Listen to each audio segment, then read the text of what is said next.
Welcome to another edition of Walton Entertainment. Today we'll have more news, information, and entertainment from your local hometown. Today is April the 16th, and I'm here on Spring Street for the grand opening of the Ace Hardware here on Spring Street, which is right across from Quality Food. They've had a big time today. I've passed by here twice this morning, and there have been just cars just all over the parking lot. In fact, one time I pulled in here, I couldn't even find a parking place. So I've waited till the afternoon to come and check things out. Hi, I'm John Raines, and this is my wife Teresa and my daughter Emma at Monroe Ace Hardware. We've had our grand opening today, and we would just like to thank all of the people of the city of Monroe and of Walton County for coming by and supporting us. We've had a great turnout today. We'd like to thank our family and friends that have come by, and all of our neighbors here in the vicinity here in the city. We have had a great day. We've got some prizes that we're going to be drawing for a little bit later. The Weber grill, an Ego trimmer, a steel trimmer, and a Benjamin Moore paint makeover, as well as some door prizes that we'll be drawing for later this evening. And those will be contacted via Facebook and on the phone on Monday morning. And if you hadn't had a chance to come out and see us, come by. We've got a full range of grills from Traeger to Big Ring and Egg to Weber, Blackstone griddles, and we have got a full line of paint with Benjamin Moore paints, as well as Clark Kensington and Ace paints. And we've got a full line of steel two-cycle equipment over on the wall that we have just got put in recently. So if you haven't been by, come by to see us. This is Saturday, April the 16th. Sometime this afternoon, a car decided that CVS would be their drive-through, so they literally drove through it, and the store is closed now because of all the damage done, and it looks like there's going to be quite a bit of repair. We go on here at our CVS on Spring Street right here in Monroe. So a car decided it wanted to make its own drive-through and just drove through the side of the building here, tore out the windows, and as you see, tore out quite a bit of the brick. This is Paul Mullins with Walton Entertainment. Tommy and 1025 Church and their staff for hosting our luncheons here. Now I'm going to pass it over to Pastor Tommy, and he'll give our invocation and our pledge. Hey, let's pray together. Father, thank you so much for this time together. I know that, Lord, the food has been provided, and Lord, as we partake of that, I pray that you'll bless that as well. Thank you for this meeting, for the leadership within our county, and I thank you for Terry and just for how that she leads in the Chamber of Commerce area. Lord, you're good to us. We love you. There are many, many needs in our country, and Lord, we ask that you certainly direct our paths, and that you lead us in the right directions as a nation. And Lord, we believe that it starts certainly with the church and with the family, but also even in the business world. Lord, you teach us that we're to be leaders, and you teach us also that we're to work and to provide for our families and to certainly serve our communities. So we pray specifically for these folks today. We love you, we praise you, and we thank you for this Easter season in which we'll celebrate this weekend. In Jesus' name, amen. Would you stand with me and let's pledge? I pledge allegiance to the flag of the United States of America and to the republic for which it stands, one nation, under God, indivisible, with liberty and justice for all. Thank you. All right, now at this time, I will ask Lee Garrett, the Senior Vice President for South Market Manager with Pinnacle Bank, and have him come forward and say a few things.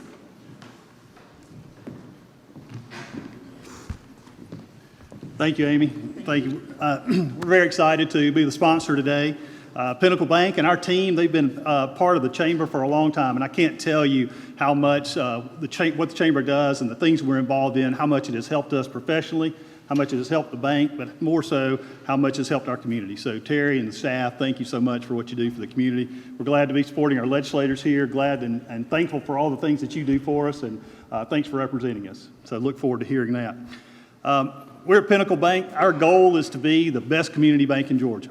But it starts here in Walton County, and I will tell people that a bank is a bank is a bank, and what separates us is our people. So rather than talking about who the bank is, I want to introduce our people and what they do here. Here in Monroe, we've got lots of lenders and mortgage lenders, so let me start out by introducing Russell Ashley. He's in commercial lending. Janet Townsend, she does business banking and consumer lending. Gail Sis does consumer lending at our Broad Street office.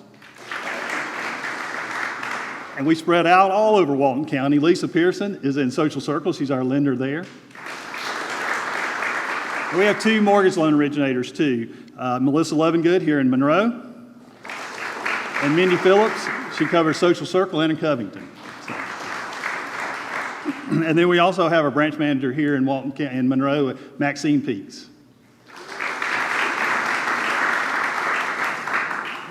And I'm excited to tell you about our newest team member that's just joining the bank really today, and she is your chamber chair, Miss Amy Elliott. She'll be joining us as a lender here in Monroe. So we're very excited to have her on board, excited to continue to be a big part of the chamber. And just know that we're here to serve your commercial needs, your retail needs, and as always, we need to lead with the checking account. We have free business checking, totally free business checking, totally free personal checking. Thank you.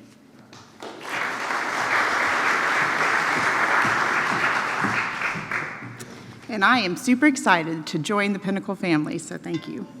Yeah. All right, so now I would like to introduce with Robert Acebo. I'm sorry, Robert. With Future Services. He is the executive assistant, and have him come forward and give a few remarks. Good afternoon, everybody. Well, that was weak. Good afternoon, everybody. All right, my name is Robert Acebo. I am with Future Services. I have been with Future Services since 2004. I came in the company started in 1998, focusing on termite treatments and pest control. We have branched out into different areas, also in lawn care over the years. So what we do is we pretty much just take care of all the needs of your home with termite service, pest control, lawn care. One of the things that we subscribe to early is making sure that we're not putting out product where you live and breathe. We always subscribe to the effect that bugs live outside. They only come inside when they want to seek shelter. So we always put our products outside. What makes us different is our people. I believe it's been said before. Sometimes if you don't have the right person in place, that person's going to be the representative of that whole company. So we always hire according to our core values. We have 5 of them. They value knowledge. They have a strong work ethic. They make sure that we follow these things. They at least have to meet 3 of those qualifications in that area before they come on as a team member. We background check all of our guys, make sure that it's the right fit. We also do something that a lot of people don't do is we do a working interview. When we bring somebody in, it takes us a little bit longer. When we bring somebody in, we will make sure that they're a good fit for us and we're a good fit for them. And if they're not, we'll let them know. It's like, hey, this is just not going to be a good fit for you. We've had to turn down several people over the years just because they just weren't a good fit. We want to make sure that we have the right people in our company. Other than that, thank you so much for allowing us to be here. Enjoy your lunch.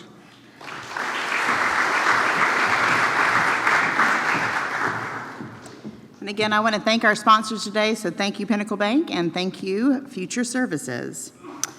All right, so before we begin today's program, I want to recognize our Member of the Month for April. This month's Member of the Month has several locations in Walton County. They have one in Loganville and one in Monroe. Employees always meet with you with a smile and are always willing to help you in any way they can. With the Chamber, this company has an employee involved on the board of directors, referral group, and ambassadors. This employee often helps with our reality check program, sets up at the College and Career Expo, and the company has had 2 employees graduate from Leadership Walton. They are very active attending our meetings and events. The company has employees active in Rotary and Kiwanis, and they support many local education initiatives in the community. They are very generous with their time, allowing their employees to be involved in the community. On the website, it states the company's core values as commitment, community, education, excellence, integrity, passion, respect, service, teamwork, and trust. We are excited to present our April 2022 Member of the Month Award to Peach State Federal Credit Union. Congratulations. Ms. Bonnie, can I have you come on up, please?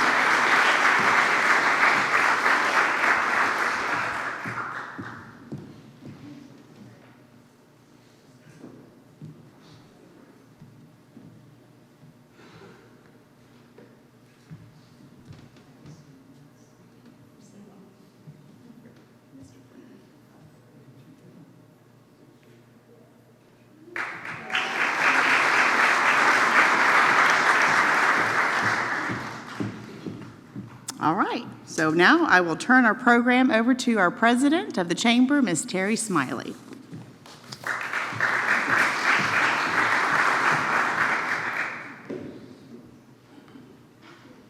Here to keep us on time. So we're excited for our post-legislative program today. Our two senators are not able to be with us today. So Senator Burt Jones had a prior commitment, and Bill Cowser is in trial in Clark County. He thought it was going to start on Monday, but didn't start till yesterday, so he's not done.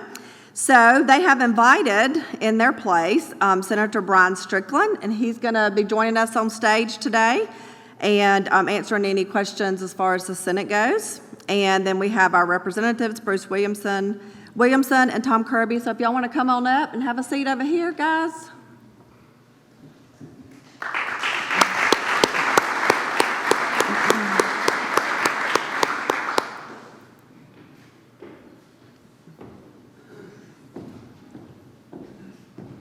Your mics are all on already. They said just leave them on. Okay. Yeah, just leave them on. Okay, I'm going to have a seat so that I don't block all of your view to see them. And we're just going to have a little bit of Q&A with them, and then hopefully have a time for y'all to also ask any questions you have. So, okay. Ooh, that's a lot louder than the one up there. Okay, so our first question, I thought, can you just introduce yourself again so they can put a name with a face and tell us how long you've served in this position? Bruce, you want to start? Sure, it's Bruce Williamson. Just finished my 12th session representing Walton County. I'm a business guy here from Walton. I'm born and raised here in Monroe, and I've been in business here my whole career. Thank you. I'm Tom Kirby, representing District 114, which is Loganville side of the county. It's on a part of parts of Barrow, Rockdale, and Gwinnett County as well. I'm 1 year behind. Bruce came in a special election, and I will be concluding my service in January with as I retire from public office. And it's been a pleasure and an honor to serve you for the last 11 years. Good afternoon. I'm Brian Strickland, Senator for District 17. I live in McDonough. I've served in the Senate for the past 5 years. Before that, I served with these guys in the House for 5 years, so my 10th year in the legislature. And District 17 currently has Henry, Rockdale, and Newton counties, but with redistricting, I'm now picking up the area that Burt Jones has in Walton and also Loganville area for Bill Cowser. Great, thank you. So tell us about a piece of legislation that passed that our business community or citizens would want to know about. Each of you tell us about something different. All right. So, well, I've got notes of his real detailed questions here. So I think without a doubt, this is the business community, and what's more important to the business community is making and keeping as much money as you can. So I'm proud co-sponsor of House Bill 1437, which for the first time has put a flat income tax in for the state of Georgia. It will not be effective until January the 1st, 2024, but it will truly be a flat tax with an additional 26 basis points reduction on our state income taxes. So that will take our state income tax from 5.75% right now to 5.49%, with certain triggers to take it on down over the following years. But frankly, by having a flat tax, as additional sales tax revenues come into the state, and as we trim up some of these income tax breaks that large corporations are getting, it would allow us to redirect that income to further lower the income tax, hopefully much more quickly than we've been able to do in the past. So that's what I'm most proud of, especially for the business community. Well, I'm going to speak just a little bit about part of the budget. You know, our fiscal year budget, $30 billion, that revenue is set by the governor. And I had the opportunity to serve on a standing committee with SLC, Southern Legislative Conference, 15 southeast states, and we meet in the summertime. And I got calls, a lot of calls from representatives I know around the country wanting to know how in the world is Georgia doing this. We're giving $1 billion back to the taxpayers. Our state continues to grow, and it's a lot of the leadership that Governor Kemp has shown keeping the state open through COVID. Some of the things we did, and you all remember, we got beat up for it, and Governor Kemp got beat, but we stayed the course. You know, as I like to say with my wife as an RN, she says, we're not going to live in fear, but we're going to make smart decisions. And by doing that, it's what allows us to have the money. I am the vice chairman of the Human Resources Subcommittee of Appropriations. We deal with the disabled community, basically, DFACs, adults with developmental disabilities, anybody in that whole umbrella of things, the seniors, the veterans, the whole bit. It is some of the most trying meetings you ever sit in, and we just felt so good that we actually had some funds that we could add. I want to share a quick story with you that I'll never forget, and I hope I don't break down too much. I won't do it as well as the father did. But they were asking if an agency needed a little bit of money, just a little bit of help, and for our budget, it wasn't much. We had a small daughter. As soon as she was born, she was immediately taken to Children's. After 4 months on life support, the doctors basically told him, sooner or later, you're going to have to make a decision. And he said him and his wife thought about it and said, give us a couple of days. It's supposed to be sunny on Thursday. I want to take her outside where she sees the sunshine once in her life. We have 6 hours of testimony like this in that committee. And she survived. She's now 4 years old. They gave us a picture of the UGA football player holding her that's had a little interception towards the end of a ball game y'all might be familiar with. But 6 hours of that, and this time, for the first time really since I've been on that committee, we had some funds available because of good decisions we made over the years and the things the governor did in our state doing so well business-wise and the revenue's up, that we were really proud to be able to help people like it. Well, and I would agree.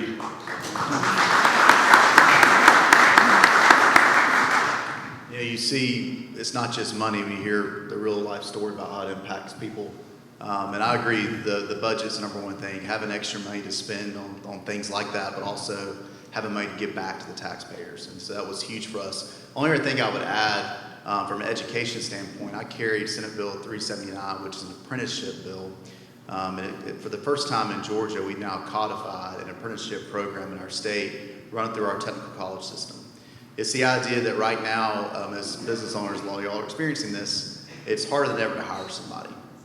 We have a great business environment. We're the number one state in which to do business, 8 years in a row, I think now, if not 9 years, coming up on 9 years. And we see businesses flocking here, and a lot of that now in response to how we dealt with COVID as well. We're seeing more people come here. But it's hard to find people for work. And then you talk to people, especially young people, that are looking for jobs, and they're now starting this pattern where they just jump from job to job to job. And I think about the resume they're going to have, and they're just looking for the best opportunity here, and bouncing around. So with an apprenticeship program and the money we're putting into that now, we're going to start a process where we can take business owners and couple them with these workers, get them in the door versus waiting on getting a degree and spending money chasing a degree they may never use versus bouncing from job to job. You can actually build a career and get trained on the spot as a business owner and as a worker. And so it's one of those things, it was just a win-win, not just for our business community, but for those wanting to find a job as well. So I was proud to get to work on that. That's awesome. It's a great lead into our next question, which I think probably just one person could answer. We all know how important education is to every community. So how much money is allocated in your state budget towards education outside of lottery funds? All right, I've got that one. And I'll look over at this table. How much of QBE was fully funded fully, right? All right. K through 12 education represents 43% of the general fund state budget. 43%. 11.2 billion. Yep. Another 10 to 12% goes to higher education. So altogether, we're talking between 53 and 55% of the state general fund is going to education in the state, and that's not lottery revenue from any gas tax or any other kind of taxes, it's just coming out of the general fund. Anybody have a follow-up question for that while we're on education? No? Okay. So if this is different than the other question, in your opinion, what was the most needed legislation passed this year? Well, I'll give credit to my House members. It was actually a House bill. House Bill 1013 was our mental health reform bill that was filed by the Speaker of the House. These guys worked on the Senate over to the Senate. It's one of those things for years we've talked about how bad Georgia is when it comes to mental health services, services for addictive disease. And it took a lot of courage to try to tackle this with one big bill. And we know this bill does not solve all the problems, but it's a step towards that. And it was a big effort put on by the House. They then sent the bill to the Senate. And to be honest with you, a lot of politics started getting played with the bill. There was a couple parts that we had to go back and rework on the Senate side. And I sat on the committee, I think had 4 or 5 hearings on that one House bill, which is kind of rare after crossover day to have that many hearings on one bill. But I was proud that when we presented the bill in the Senate, it got unanimous approval, went back to the House, and all 180, everybody that was on the floor at least, voted for the bill. And it's so rare to see something, a 60-something page bill that gets unanimous approval. But the biggest 2 things it does, one is it now sets up a process to make sure that we're following federal parity law when it comes to covering mental health services and addictive disease services, meaning that insurance companies and also Medicaid and Peach Care will cover mental health at the same level you cover physical health. But it also has a big piece that invests in getting primary care and mental health physicians in every corner of our state. As we always say, we can provide all the coverage we want for people. If they don't have a doctor to go to in their county, which is the case in so many of our counties, it doesn't accomplish anything. And so I think for years to come, House Bill 1013 is one of those bills that I truly believe will be one of the biggest things that we've done in generations at the Capitol. That's awesome. Bruce, Tom? Just a PS on that. Is anybody here from the Walton County Board of Commissioners who's serving as commissioner? I can't spot anybody, or anybody here from the Sheriff's Department. I was hoping. I know Chairman Thompson had a conflict today, working on other issues that are real important to us, but I think if Sheriff Chapman or Chairman Thompson were here, they'd both tell you that where people are getting mental health care now in Walton County in particular is in our prison system. And most of us see the homeless populations that are in metro areas. They're actually drifting out our way now, but over 70% of the homeless population are people with mental illnesses.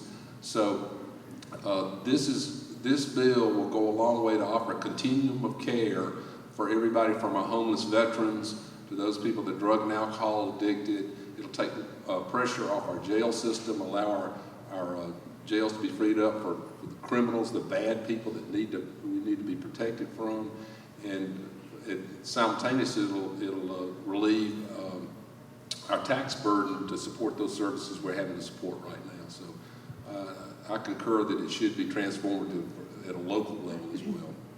Awesome. Anything else? You know, that bill is so important, but the only other things that come to mind is money. Giving back $1 billion to the taxpayers, $250 to a single, $350 head of household, $500 for a couple married filing jointly. The interesting thing is we had to figure out how to do it. It's never been done before. So to give money back like that was important. The flat tax that we changed. So a lot of these things, because we're in good shape as a state, that really allowed us to do some good things for you. Anybody not want their money? Okay, for our representatives, was there something that passed in the House but not the Senate that you really felt strongly about? I've got two bills, and it's not about the specifics of the bill and the numbers, don't worry about that. One of them dealt with the called the Student Technology Act, and making sure we're trying to keep our students away from this stuff we don't want them to see. The other one was one on some more on cannabis and CBD. And really what it is one of the things we do is we spend a lot of time chasing technology and innovation. You know, things change and all of a sudden it creates a problem, and we've got to track it down, figure out how to do it.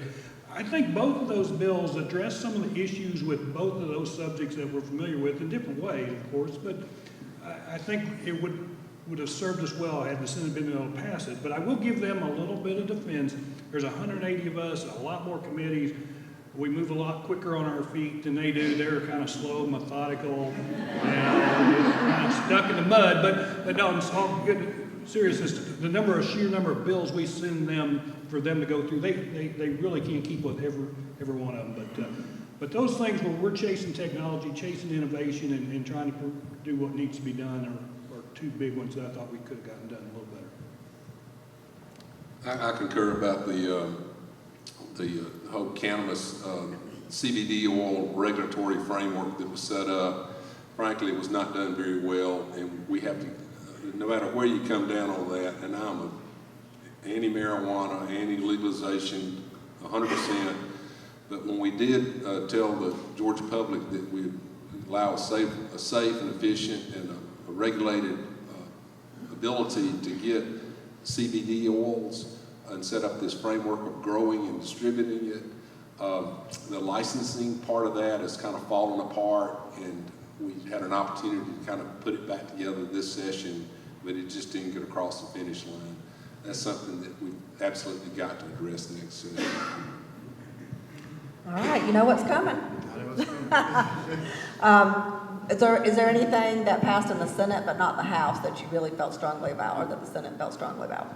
I knew that was coming, and I was told yesterday that was coming out. And to be honest with you, what Tom said is right. One of the challenges you have is there's so many more House bills and Senate bills. And so I chair the Judiciary Committee in the Senate, and we had 40 House bills that were signed in my committee in 2 weeks to figure out how to hear 40 bills. And so the nature of it means you usually have more stories of House bills that didn't pass. So I honestly couldn't think of a really strong Senate bill that did not make it across the finish line. But I want to say this to follow on what both these gentlemen said. The issue on the medical marijuana and the THC oil, I was put on what's called the conference committee, which inside baseball, when both sides have disagreements on how to deal with the bill, 3 senators and 3 House members are put together to try to figure it out. If they figure it out, they file a report, and then both bodies have to pass that report. I was on that one for this medical marijuana THC oil issue. The biggest thing we were trying to do is a couple years ago, we set up the process to let the oil be manufactured in Georgia through a highly regulated process. Yet the commission we set up has just been a complete failure, and they've not issued the licenses, and now we have lawsuits coming from that, and the losers in that are the people in our state that could benefit from this oil. And so that conference committee report, which we filed on both sides, would have solved that by expediting the appeals that are going on right now and make them issue those initial licenses. It's basically all it did. But like a lot of things, when things come up late on day 40 at the Capitol, at 10 o'clock p.m., the conference committee gets released, the report does. House passes it at 11:50, I think it was, we stalled out. And there was some politics with it I won't get into, but there was a motion made to table the whole thing, which killed it. And so I was very disappointed at midnight on day 40, because I thought we should have passed that. And so I'll join these guys again. They outnumber me today, but I'll say the Senate dropped the ball on that issue. I will say that, and I know that the Senator Strickland's the anti-casino guy as well, but I'm thrilled that we were able to stop any gambling legislation coming from the Senate. So. I thought you were going to say something about Senator Strickland and Senator Calvert both being attorneys, and that stalls things a little bit. No? What did Shakespeare say about attorneys? I don't know, Bruce. What did Shakespeare say? I will say, when the colony of Georgia was founded, Oglethorpe said no attorneys. And we kind of backed up on that one. Sorry to all the attorneys in the audience. Okay, last question. It's kind of a multi-part question.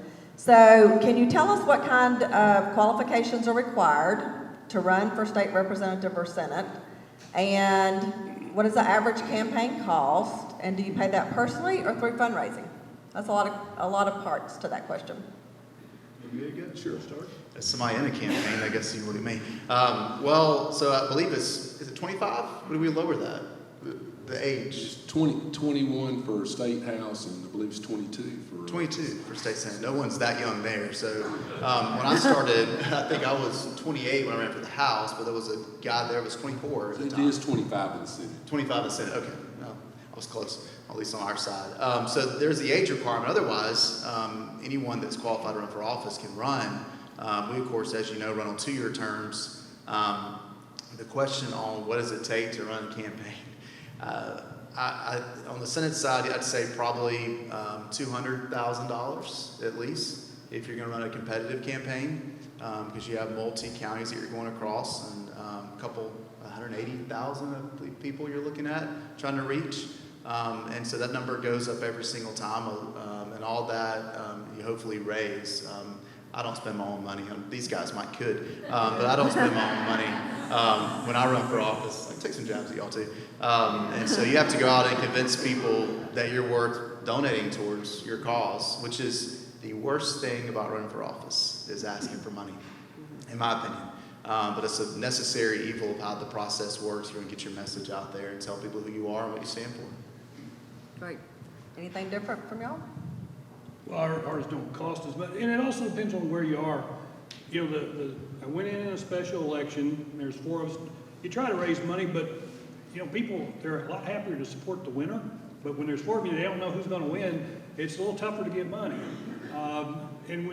So then you raise what you can and a lot more hard work, you know, I knocked on like almost 12,000 doors between the special election and the runoff, and it's just, you just have to do these things. And once you get in and you can raise some money and everything, my campaign guy always said if I had a serious primary challenge, I would need to raise between $20,000 and $30,000 as a representative of the incumbent. To somebody to actually be a serious challenge, they probably have to be $50,000 to $60,000 to really get that name recognition out to challenge somebody that's already in office. So there is an advantage to being the incumbent, and it does take money. And like Brian said, that's the worst part about it. You hate asking people for money, and your friends that have money, they get tired of you asking. Anything else, Bruce? So I will say, let's look at a couple of friends that said that. So we're a big, diverse state. And what it costs to run a campaign in Walton County, if you're from here, like many of us are, we've got a great network of friends, maybe a body of work that we've done either for profit in our businesses or through our nonprofits and churches and such as that. It gives you an advantage. So I would encourage any young people that are from here, and even if you're not, but you do have an advantage if you're from the community which you're seeking to serve. So a county like Walton, which is, we call it, we're suburban still, we're sort of pushing out at agriculture, but you go down to these truly agricultural counties where there's generations of people of families know one another. It costs less money. This is all about name recognition and whether or not somebody that they trust for he or she to go to Atlanta and represent them. The big, huge money is spent in the big blob of Atlanta, where everybody's moving around all the time. In any given election cycle, even the incumbents, nobody knows who they are. So you have to get your message out, whether or not, what are your core values, what do you believe in, be it us Republicans or the Democrats, they have to get their message out, and it costs a lot of money to do that, the more concentrated the population is. So, and for example, one House race several years ago, he's currently the Secretary of State, Brad Raffensperger, spent $250,000 of his own money getting elected to a state House seat, of his own money. So he bought that, but it was all about name ID. The one part of your question, I think, what you said, what qualifications? I'm not sure there's any one set of qualifications, but the one thing I will tell you, I had the privilege one year, a couple of students from LCA, for some reason, picked me as their senior project. Yeah, that's kind of weird. They figured it out? But they shadowed me down at the Capitol. It was actually in the summertime when we went down there, but there was some meetings going on, and the thing that they both talked about, and I guess we get so used to doing it, there's like 6 of us at the table, and we covered like 12 different subjects as if we all knew what we were talking about in a matter of 5 minutes, and they're like just amazed that you can go from this to this to this to this. So if you're going to serve, you've got to be able to be pretty quick on how you think about things and move and carry a lot in your memory at times. I had one thing to that too, that I want to piggyback on what Bruce said. When I threw a big number out, he's right. When I first ran for state house, I ran inside Henry County where I grew up, and it was knocking on doors. And so I don't want to discourage anybody, not that I want to encourage you or run against great representative like Bruce Williamson, of course, here, but to me, the way you really run for office, when I'm asked that question, is you've got to have a reputation in your community. You can't just show up and want all of a sudden run for office. You got to have a reputation working with nonprofits, being involved in things like your chamber. And I get asked that question a lot. How did you get prepared to run? So I was probably not really prepared ever for something like this. But it was about being in the community right away from day one, having a reputation, and then working hard and knocking on doors. And then if you do all that, the fundraising part gets easier. Unless you can just do as someone said and just write a check, as Mr. Rathensberger did. That's a different story. But even then, money can only buy you so much reputation, right? That's awesome. Anybody have any questions for them? Okay. The booth and flat tax, Bruce, you were talking about that earlier. Is that maybe a precursor to eliminating the tax and maybe going to a consumption? So, Lee, I went in straight on the idea that we could move and completely and quickly eliminate income taxes, but the math doesn't work. Of the 6 states, I think, let's see, the 6 or 9 states that do not have an income tax, they never had a personal income tax. So there's never been a state, to the best of my knowledge, that's completely eliminated income tax. And I can run through it real quickly. Florida has, I call it the sunshine tax. It's all about visitors. All the other, Alaska and Texas and even Tennessee have tax on their oil and gas industry. Those are excise taxes coming in. So they have sources of revenue. The state of Georgia, we have 0 hydrocarbons in Georgia. Tennessee has that blend of hydrocarbons and the, I call it the sunshine tax again. But if we were to put 2 cents on the dollar sales tax, which it would probably take to drive a 0 income tax, it would kill all of our business. Any of y'all selling, selling across county lines, state lines, it would kill all the border communities from Savannah and Columbus and even up North Georgia area. People are going to leave Georgia and go buy what they need in adjacent states. So the flat tax offers us a vehicle to continue to lower it over time, but anybody running on completely eliminating the income tax is just a fallacy, because 1/2 of our state income revenue comes from income taxes currently. But we are making progress. We've had 2 income tax cuts. And that income tax has been at 6% for over 60 years, since its inception. So we've got this flat tax now that will allow us to, when it goes down, everybody saves $1, not just one group in a curve, if I'm making sense. I know JoJo had a question for us. Who else has a JoJo's question? still up. Mayor Keener? Not a question, just a comment to thank these gentlemen for being with us today. I'm glad to call each of them a personal friend. They were talking about campaigning, being out in the community. Everybody in this room can contact each one of these guys and they'll be there for you. And I appreciate what all of them do for the state and for our county. So, thank you. Thank you, Mayor.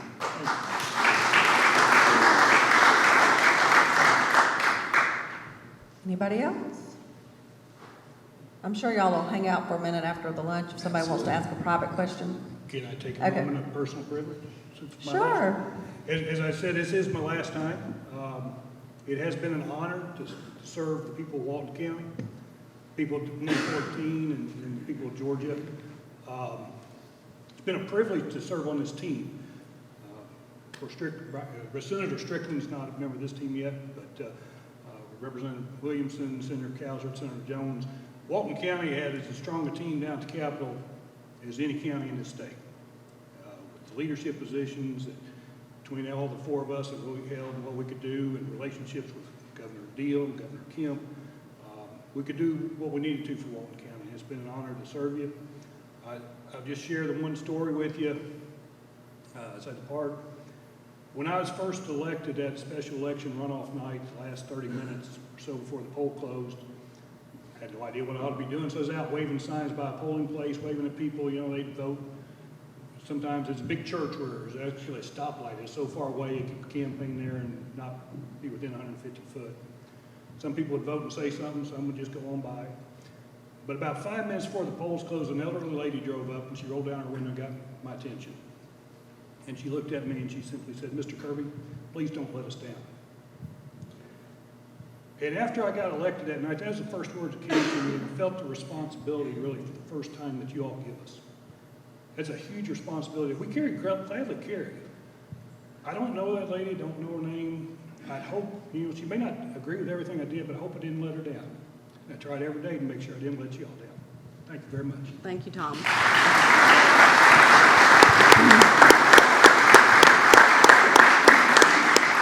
I'm just going to make a few announcements. Y'all are welcome to stay up here, or you're welcome.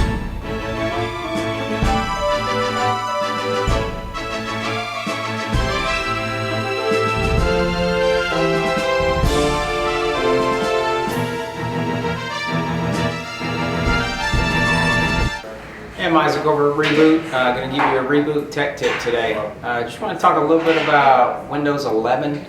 Windows 11 came out, I don't know, 2-3 months ago, something like that. And I don't recommend using Windows 11. Typically the way Microsoft works is every other generation of Windows is an unfinished product. So like, I don't know, y'all might remember Windows Vista. Windows Vista was basically unfinished Windows 7. Windows 8 was unfinished Windows 10. And so I don't know if it's a money thing about why they send out the unfinished product, or maybe it's a test thing so the consumer can work out all the bugs or whatever. But so Windows 11 is that unfinished product. So and I think Windows 12 or whatever they're going to call it, it's supposed to come out. I think it's like 2 years from now or a year from now, something like that. So Windows 12, or again whatever they'll call it, will come out before Windows 10 goes out of service. That's what we recommend. Don't mess with Windows 11. It's got a whole bunch of glitches. For the most part, it's pretty much a nightmare. They changed a bunch of stuff, and it's just difficult to deal with. So if you go out and you get you a new computer, try and get one that still has Windows 10 on it, or computer places can generally downgrade them or do something a little different for you if you want. But yeah, so try to stay away from Windows 11. I know here at Reboot we sell Windows 10 still, and we'll continue to do that as long as we can. But anyway, that's it for today. Isaac giving you the Reboot tech tip.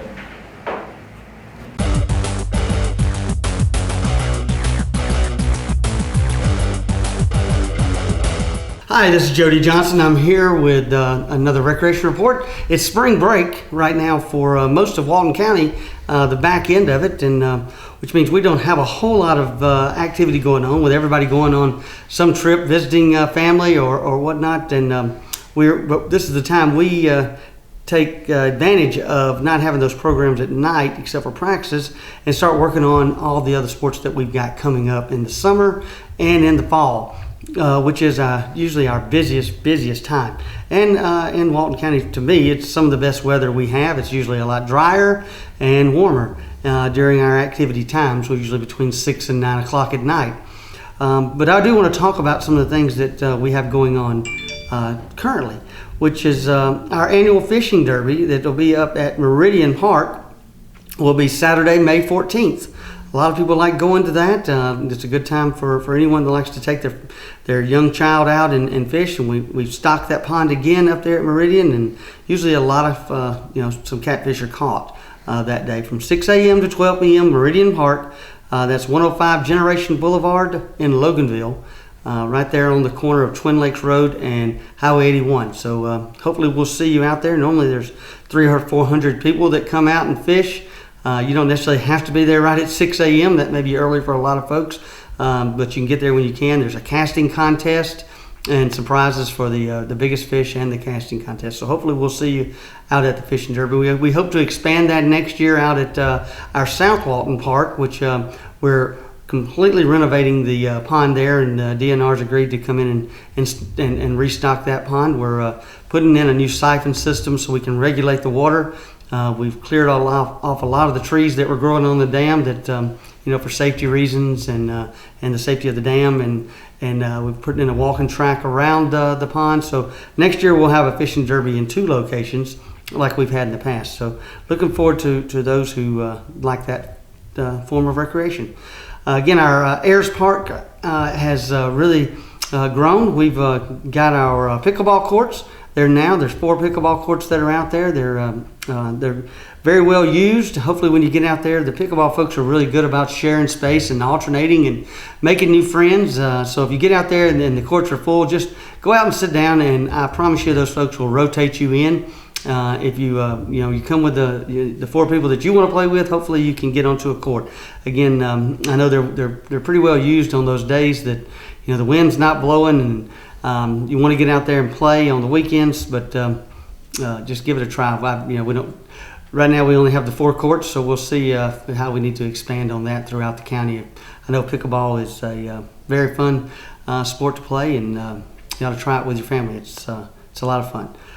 You can look up the rules online, and they're very simple to play.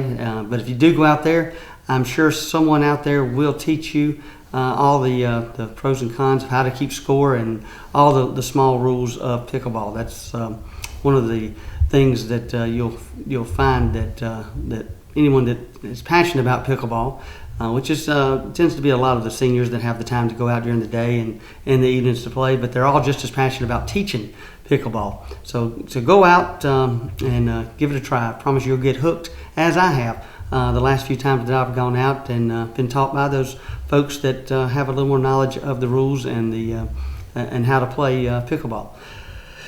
With that said, we do have our sports registrations coming up. We normally have a sports registration that's just a summer sports registration. This year we do have our summer basketball and our summer volleyball sports registration going on April 18th through April 23rd. The cost of that's $85 for both of those sports. We also are adding our football and cheerleading registration, which will start on April 18th as well, and it will go through all the way through the end of May. Around May 21st, we'll end the registration for football and cheerleading. Our fall baseball, which is our fall registration, will include the football and cheerleading, but we'll also have fall baseball, fall softball, fall soccer, flag football, and cross country. All will be in there, and that's May 16th through the 21st. Our football and cheerleading registration is a little different this year because we are changing up the way that, or the league that we were participating in. In the past, we've taken our teams, we've divided them in double age groups, which is the 6 and unders, 8 and unders, 10s, and 12s. This year, we're going by single age groups, and you will have to participate. And I say you have to because we used to allow you to go to the park that you wanted to. The league that we've joined is more associated with the high schools. Becomes more of a feeder type program for the schools. So if you are in a elementary school that goes to a middle school that eventually feeds into a high school like Loganville, Walnut Grove, Monroe area, or Social Circle, those are the 4 schools that you will be zoned to. Whether you attend those schools or not, if you live in an area that would attend that high school, that is the league that you will be participating in. And we'll have to check that by the league rules. So we're doing it by single age groups. The 6s, and then the 7s, 8s, 9s, 10s, 11s, and then our middle school league will all have individual teams per high school, and then we'll play other agencies around us that are part of the North Georgia High School Association, North Georgia Youth Football League, and those teams include Winder, Oconee, all of Gainesville, all the way up to Rabun County. Obviously, we're not going to be traveling that far all the time. We'll play our teams that are closer to us. But once we enter the playoffs, those teams will come into play during the playoff time, which will be towards the end of October and November. So it is a league that's more within the regions of the high schools, and our high school coaches have gotten involved, our athletic directors have gotten involved with us to help us educate some of the players and some of the coaches, and work with some of the players as well. So we really feel like this is a joint effort with the schools that we'll be able to enhance our football program, and it's a way of our high school coaches getting involved with our players and our coaches to educate them, to make them a better unit and show school spirit. So we're really thinking this is a futuristic way of participating in our youth football league. So we hope that it will grow and really enhance the way we play. So those programs will start on April 18th and go to the end of May. And then we'll see where we're at and see how many teams we will have participating in our new youth football program. We're really excited about it. The games will be played at the high schools. And as you know, all of our high schools here in Walton County, the Social Circle already has a turf facility. But Walnut Grove, Monroe, and Loganville are all getting new renovated turf facilities with new tracks. So our youth teams are going to get to benefit from that activity. So all the games will be played at the high schools. So really taking advantage of all these facilities that Walton County has to offer us.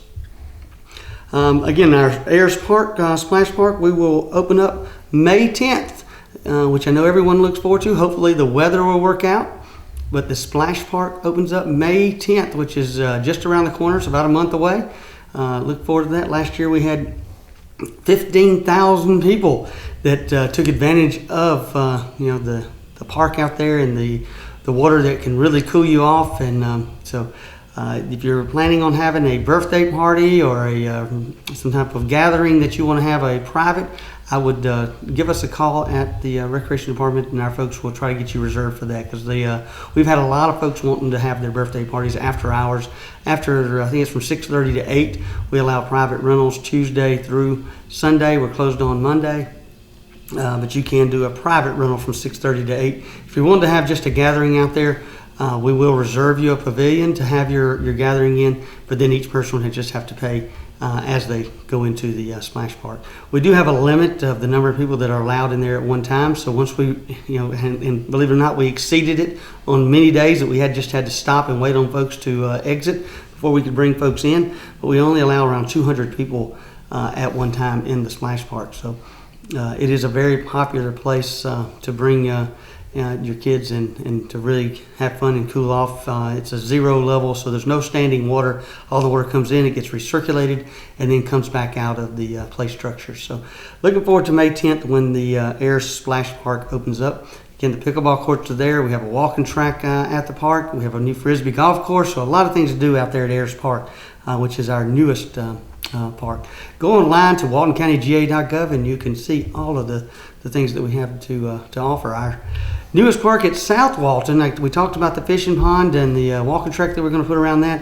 There is still some delays on that. We're looking at sometime now in May that we'll open up the third community center for folks to go out and exercise and do the Niles equipment and be a member of. So looking forward to that to being in May. Hopefully by then we can go in and we can show you on air some of the highlights of that new facility. So as always, I just want to remind you that sportsmanship starts at home. We are looking for volunteers. We're also for coaches. We also are looking for umpires. So if you're interested in doing that, please give us a call. You can find our number on our website at waltoncountyga.gov. See you next time. Thank you.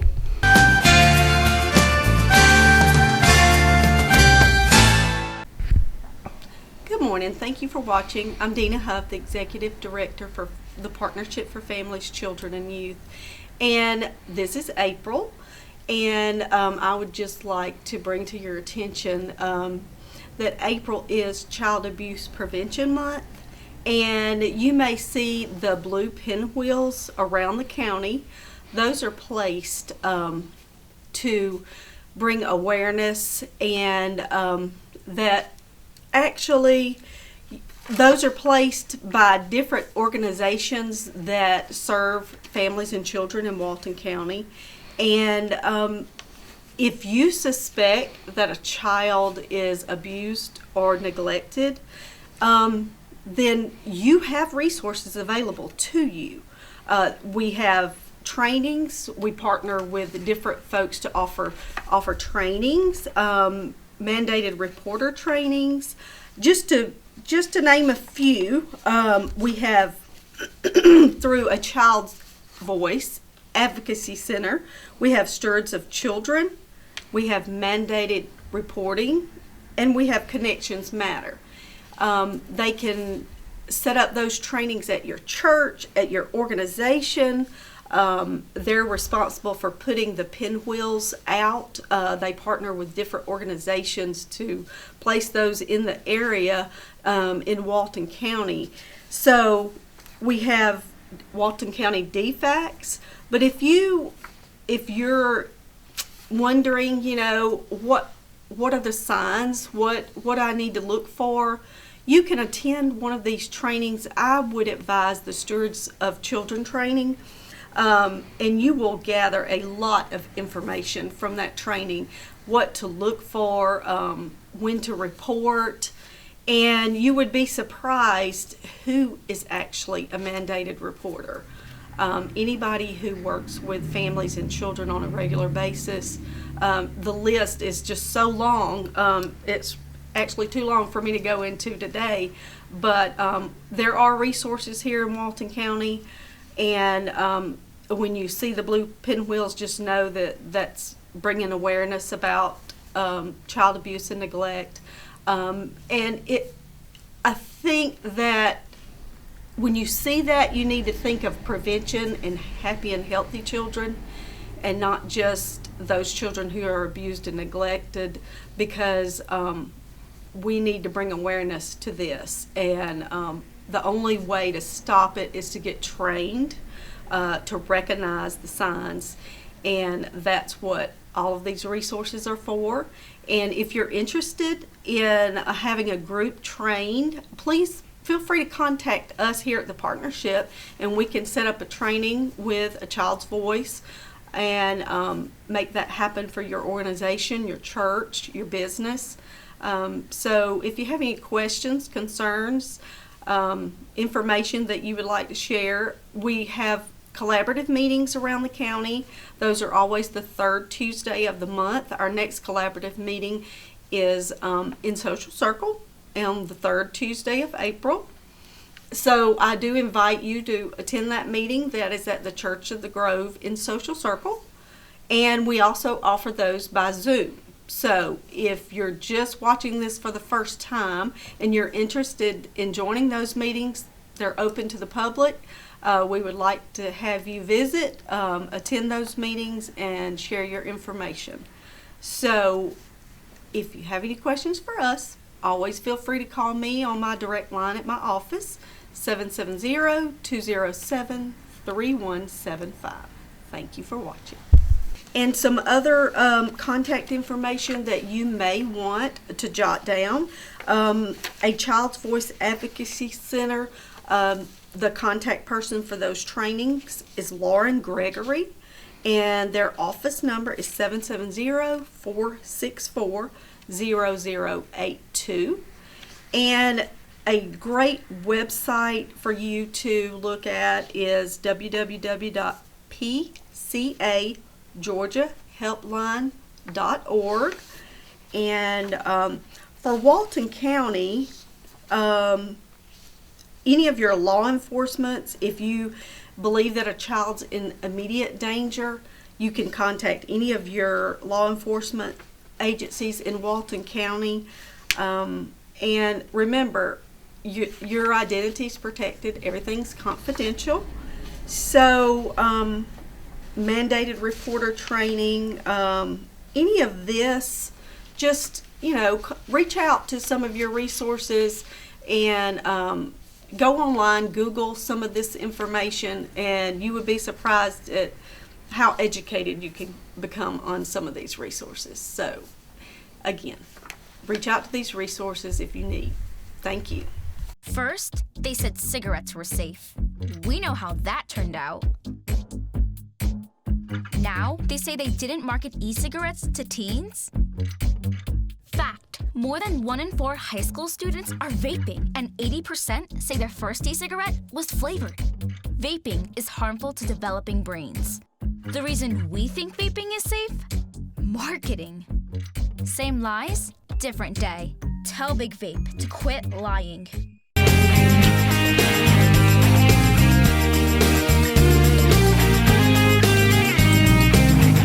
Welcome to another edition of Walton Entertainment. Today we'll have more news, information, and entertainment from your local hometown.